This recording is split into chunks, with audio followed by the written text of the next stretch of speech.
the history of John Marshall specifically. I mean, I know of him or whatever, but a very large majority of later slave owners, they did it because it was a better life for those for their slaves. They had a job. They would buy them away from other, people that they had a job, they had a good place to live. I mean, all kinds of things. I mean, I've read a lot about that over the years, not real recently, but that slaves, founding members of the Constitution, all kinds of things written from the slaves, how great it was to be their slave, that they weren't treated poorly, they, all those things. Food, shelter, clothing, water. I mean, they weren't beaten in the fields down in Alabama or Georgia. Yeah. They were.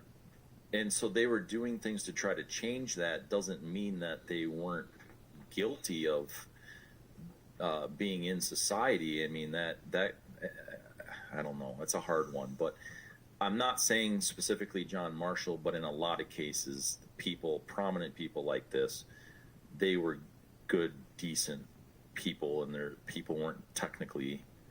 They were technically slaves, I should say, but they weren't treated as such. Correct. They weren't treated as the stereotypical, like the slaves from the movie series Roots.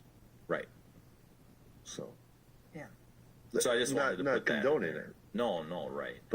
But it, when history looks back at us, are they going to look back at us in a certain way of, he didn't get the vaccine? Yeah. What? You know what I mean? You have a mark on your forehead, or you have lice. I'm not saying the vaccine's bad and I'm anti-vax. I just want to say that. I'm just saying that what will history look back on it? I mean, we don't know. A taboo. And when I went to JM, I mean, that was a while ago, I don't ever remember any discussion ever of who was John Marshall.